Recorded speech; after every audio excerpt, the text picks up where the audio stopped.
All right, guys, I'm gonna show you my favorite guitar exercise. I recommend doing this after you've already done all of your other warm-ups, just so your fingers are ready. This will help with efficiency and speed. This is going to keep your fingers close to the fretboard and not let them jump up too far. That is the main purpose of this exercise. Now, it'll also help with overexertion. That'll show us if your thumb is taking most of the squeeze, or if you're not in the right position, your thumb's not in the right position, and your fingers are like overexerting. So we want to get rid of that, because that's not going to help with our speed or our accuracy. And this will also help too with cleaner open chords, or even kind of like some crazier chords that you gotta get your ring finger and your pinky up over your other fingers. It'll help get your other fingers out of the way, or these fingers out of the way. So let's get into it.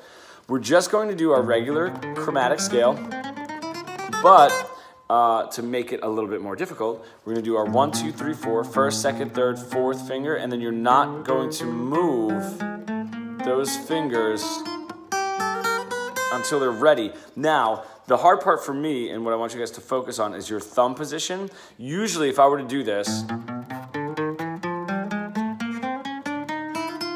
can see I'm already starting to crunch.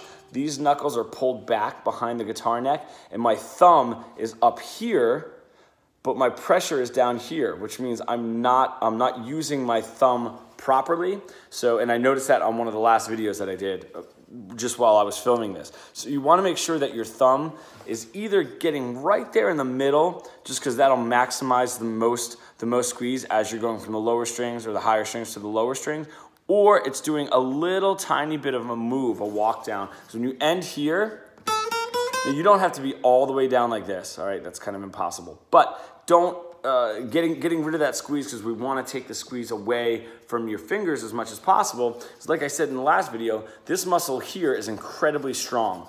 And that is where we want the squeeze to come from, and our fingers can just move really efficiently.